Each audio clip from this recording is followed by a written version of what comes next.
Assalamualaikum warahmatullahi wabarakatuh.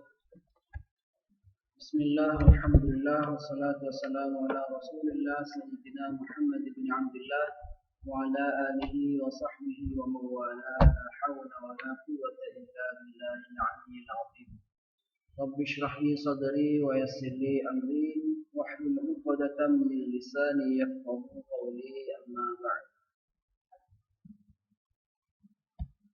Para pencinta ilmu yang dirahmati oleh Allah Subhanahu wa taala, hafizakumullah jami'an.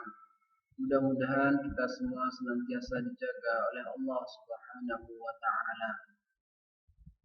Pada kesempatan yang berbahagia ini kita akan membahas tentang materi qalqalah, yaitu materi pertama dalam pembelajaran baca tulis Al-Quran atau BTQ.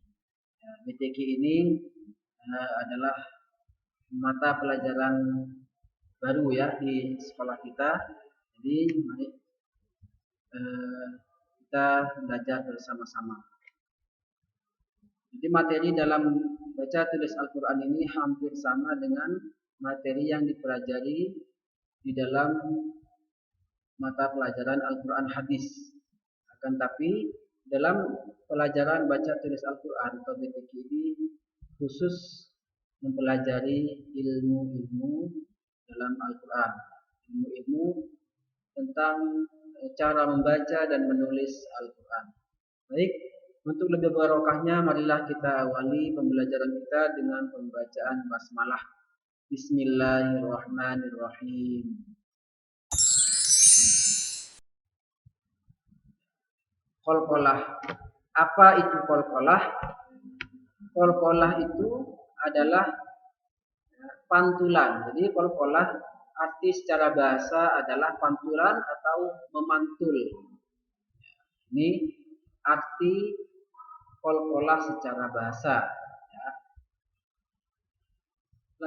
Selanjutnya huruf apa aja yang terdapat atau yang termasuk di dalam hukum qalqalah? Huruf-hurufnya ada 5, yaitu ada qaf, ta, ba, jim, dan dal.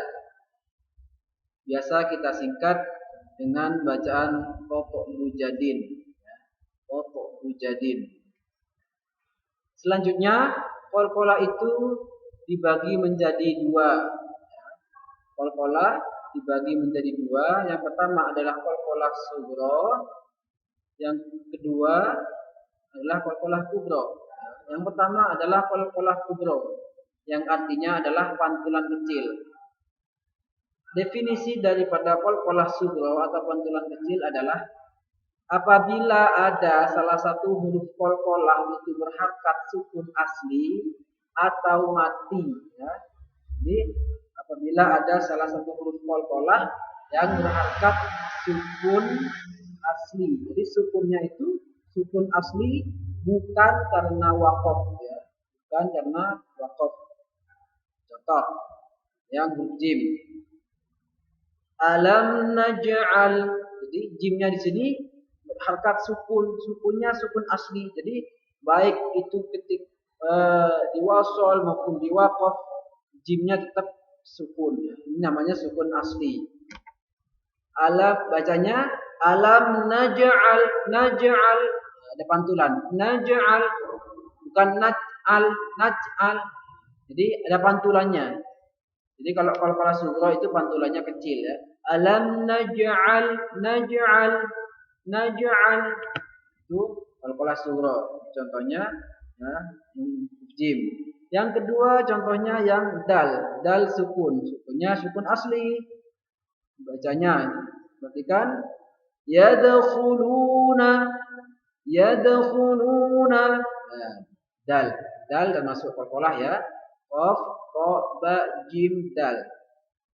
Yang ketiga contohnya huruf qaf, sukun, ya, sukun asli.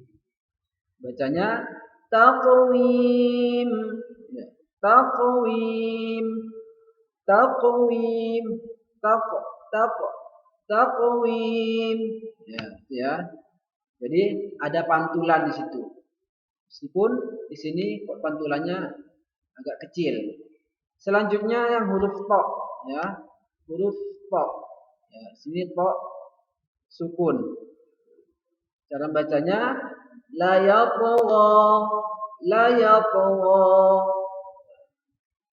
Selanjutnya yang huruf ba, bis sabri, bis sabri, bis sabri. Ya, memantul, ba-nya memantul. Ya, itulah definisi dan juga contoh daripada qalqalah surah. Selanjutnya macam-macam qalqalah, ya, atau macam qalqalah yang kedua adalah qalqalah kubra. Artinya pantulan besar.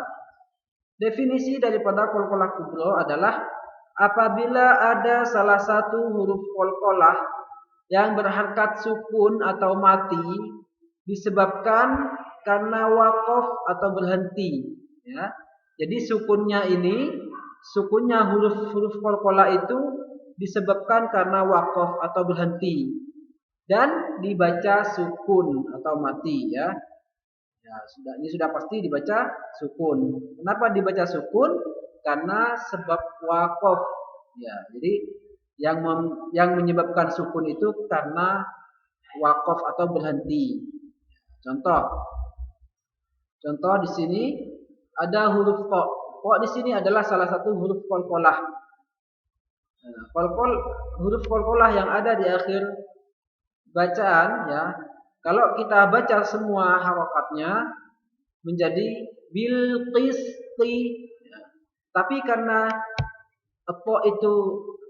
karena huruf qalqalah, ya, dan di waqaf, maka qa-nya memantul dan pantulan yang besar. Contoh bil qisti, bil qisti. Nah, itu pantulannya. Selanjutnya ada huruf dal. Ada huruf dal yang kedua, ya. Di sini harokat aslinya berharkat fathah, ya. Dal itu berharkat fathah aslinya. Namun karena diwaqaf menjadi sukun, ya. Jadi sukunnya itu sebab waqaf atau berhenti. Jadi kalau aslinya kalau dibaca sesuai harokatnya begini bacaannya. Na'buda, ya, itu aslinya. Tetapi karena diwaqaf atau berhenti maka bacanya na'bud, na'bud. Iyyaka na'bud, na'bud. Nah, itu memantul, ya, pantulnya besar. Itu qalqalah kubra. Dan yang ketiga contohnya ini ada huruf jim yang berharkat kasrah. Jadi bacanya aslinya, ya, kalau tidak diwaqaf seperti ini. Wal haji, wal haji. Ya, itu kalau dibaca sesuai harokatnya. Namun karena di sini kita membaca waqaf atau berhenti, maka harokat kasrah berubah menjadi sukun atau mati. Ya, maka bacanya wal hajj, wal hajj. Ya, itu cara membaca qalqalah yang ada di akhir bacaan. Selanjutnya yang keempat ada huruf ba. Ba yang ada di akhir bacaan. Di sini huruf ba berharokat fathah, ya, awalnya. Namun karena kita membacanya waqaf atau berhenti, maka huruf ba berubah menjadi sukun atau mati. Cara membacanya al-kitab, al-kitab. Ya, itu ada pantulannya karena di sini adalah huruf qalqalah. Ba itu merupakan salah satu huruf qalqalah. Jadi bukan seperti ini bacanya. Al-kitab. Nah, tidak ada pantulannya, itu salah, ya.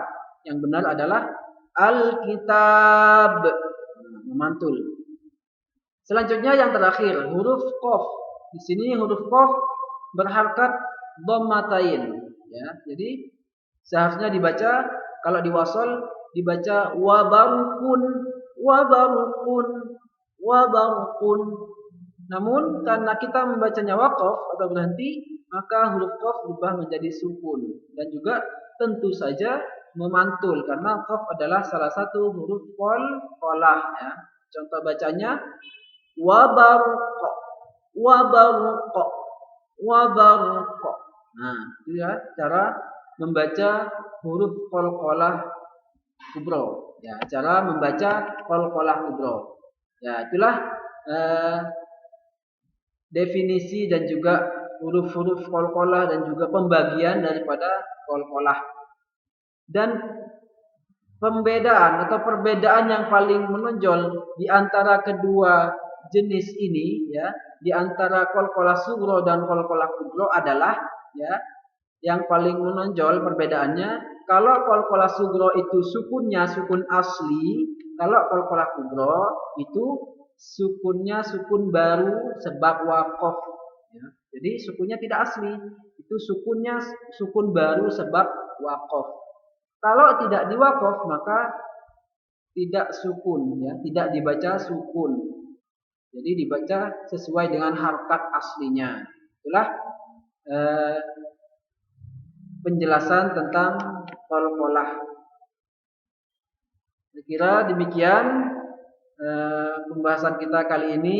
Mudah-mudahan bermanfaat dan barokah. Apabila ada yang perlu ditanyakan, silakan tanyakan di kolom komentar atau di WA Bapak. Demikian, kurang lebihnya mohon maaf. Assalamualaikum warahmatullahi wabarakatuh.